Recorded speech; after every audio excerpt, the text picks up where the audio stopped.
दोस्तों डीएम साहब ट्रेन से घरे आ रहे थे दम सिंपल ही ड्रेस में। तो स्टेशन पर उतरते हैं और टेम्पुल वाले के इंतजार करने लगते हैं। एक टेम्पुल वाले आते हैं, उसी पे बैठ जाते हैं और वो जा रहे थे। जैसा ही 1 से 2 किलोमीटर जाते हैं तो आगे पुलिस का चेकिंग चल रहा था। तो ड्राइवर होते हैं वो रोक देते हैं और घुमाने लगते हैं। तो जो डीएम साहब बैठल होते हैं वो कहते काहे घुमा रहे हैं। तो ऑटो ड्राइवर जो होते हैं वो कहते हैं आगे चेकिंग चल रही है। तो डीएम साहब कहते हैं आपके कागज पत्र नहीं है। तो ऑटो ड्राइवर कहते हैं सर मेरे पास सब चीज है, फिर भी रंगदारी वो 1000 रुपया मांगते हैं। डीएम साहब कहते हैं ऐसा होता है यहाँ। तो ऑटो ड्राइवर कहते हैं हाँ ऐसा ही होता है सर, यहाँ रंगदारी जबरन लिया जाता है। तो डीएम साहब कहते हैं चलो तो वहाँ जो होगा से हम देखेंगे। तो ऑटो ड्राइवर नहीं जा रहा था, बोला था मेरे पास सर पैसा नहीं है, वहां जाएंगे तो किसी तरह से 1000 रुपया देना ही पड़ेगा। उनको ये पता नहीं होता है सिर्फ डीएम साहब है। वो कहते हैं डीएम साहब चलो ना, जो भरपाई होगा वो हम भरेंगे, तुम चलो तो सही। तो ऑटो ड्राइवर हिम्मत बांध के जाते हैं। तो जैसा ही जाते हैं गाड़ी में से चाबी निकाल लेते हैं वहां के पुलिस और कहते हैं चलो सब चीज दिखाओ।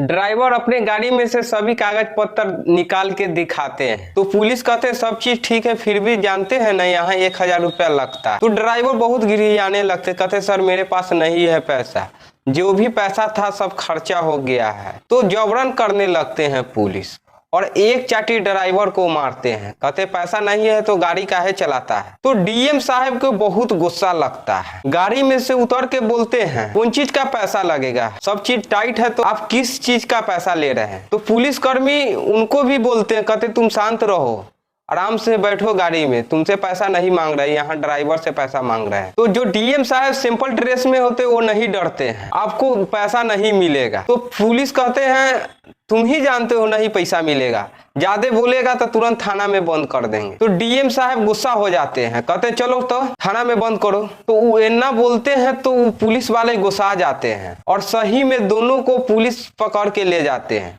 और थाने में बंद कर देते हैं। जैसा ही वहां के दरोगा आते हैं देखते हैं तो उस जोरदार सैल्यूट मारते हैं और कहते हैं से डीएम साहब अंदर बंद है। दोस्तों उसके बाद तो पूरा थाना हिल जाता है। आपको इस कहानी में आपको सारे बात बताते हैं दोस्तों, ये कहानी आप लोग अंत तक जरूर सुने। और दोस्तों आप लोग चैनल को लाइक कर दीजिए और नए हो तो सब्सक्राइब कर दीजिए और प्यारा सा कमेंट कर दीजिए ताकि मेरा हौसला और बढ़ता रहे और आप लोग के बीच ऐसा ही कहानी बनाते रहे। चलिए दोस्तों वीडियो स्टार्ट करते हैं। दोस्तों ये बिहार के एक लड़का होता है, उसका नाम रोहन होता है। वो बचपन से ही बहुत ही पढ़ने में तेज होते हैं। उनके माता पिता की ख्वाहिश होते हैं कि ये लड़का डीएम बने, इस वजह से वो लड़का बहुत ही मेहनत करते थे।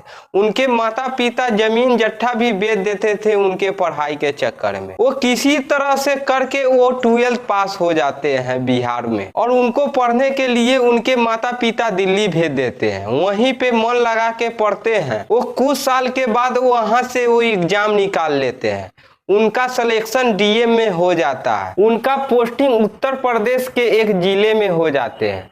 वो बहुत ही ईमानदारी से वहां काम करने लगते हैं और गरीब सबके बहुत ही ख्याल रखते थे और किसी तरह से कोई दिक्कत नहीं होने देते थे उस जिले में। कुछ वक्त के बाद उनके माताजी फोन करते हैं और कहते हैं तुम्हारी बहन की शादी फिक्स कर दिए हैं, उनको डेट बता दिया जाता है। तो वो जो डीएम साहब होते हैं वो सरकार के नोटिस भेज देते हैं और कहते हैं हमें इतने तारीख के बहन की शादी है, उसी शादी में हमको जाना है और हमें छुट्टी चाहिए। तो उनको हफ्ता दिन का छुट्टी मिल जाता है। वो अपने बहन के लिए बहुत सारे सामान खरीद लेते हैं और सिंपल ड्रेस पहन के और ट्रेन से चले आ रहे थे। आते हैं स्टेशन पे तो ऑटो वाले के इंतजार कर रहे हैं। वहां पे एक ऑटो वाले आते हैं और उसी पे बैठ जाते हैं और ऑटो वाले जा रहे थे। जाते हैं 1-2 किलोमीटर तो आगे पुलिस चेकिंग हो रहा है। तो ऑटो ड्राइवर गाड़ी रोक के और घुमाने लगते हैं। तो जो डीएम साहब होते हैं वो ऑटो ड्राइवर के कहते काहे घुमा रहे हो। तो ऑटो ड्राइवर कहते हैं सर आगे रंगदारी पैसा मांगा जाता है, मेरे पास गाड़ी का सब कागज पत्र है, फिर भी वो रंगदारी 1000 रुपया मांगते हैं।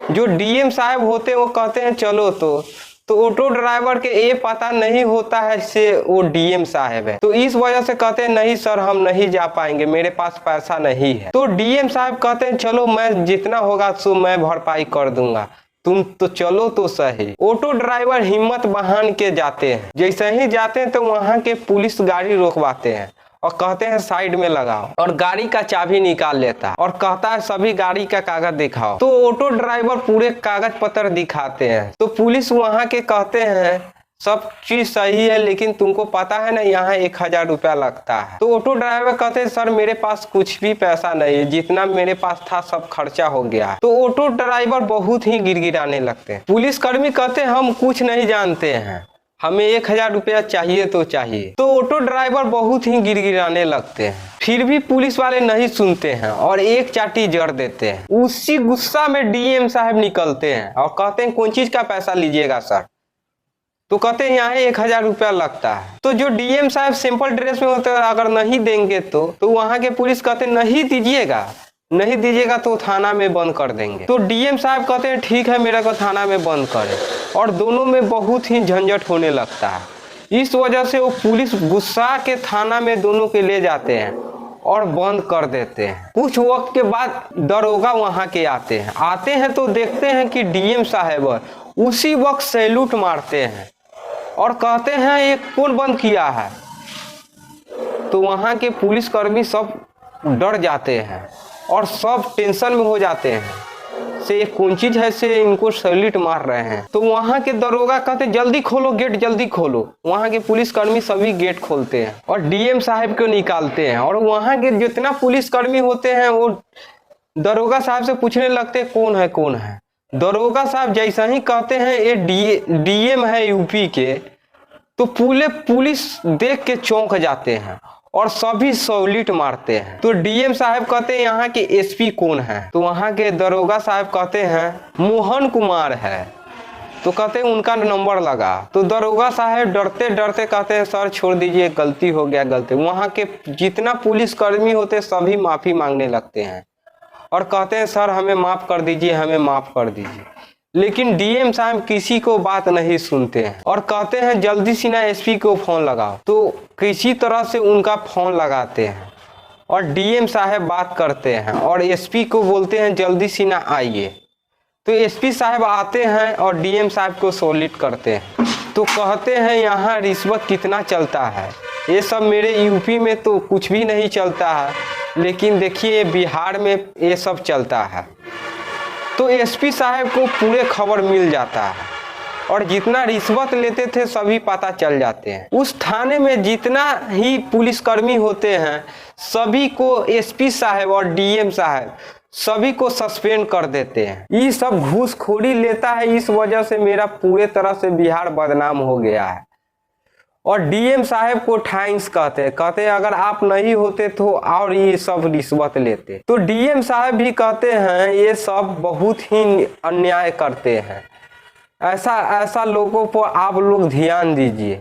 तो एसपी साहब कहते हैं हाँ सर हम सभी पर अब ध्यान देंगे, हम विश्वास पे सभी को छोड़ दिए और सभी को जेल में भेज दिया जाता है दोस्तों। और डीएम साहब बहुत ही खुश हो जाते हैं और बिहार के नाम पे ये लोग कलंक थे। और एसपी साहब को समझाने लगते हैं, कहते हैं हर आप जिले में घूमिए और कहाँ रिश्वत लेता है आप गरीब मजदूर से पूछिए, वही बताएगा कि आपको आदमी कहाँ घूस ले रहा है। दोस्तों आप लोग बताइए डीएम साहब सही करवाए या गलत करवाए, कमेंट के जरिए आप लोग जरूर बताएं। और मेरा चैनल को लाइक कर दीजिए, नए तो सब्सक्राइब कर दीजिए और प्यारा सा कमेंट कर दीजिए कि आप लोग के बीच ऐसा ही वीडियो लेके आते रहे।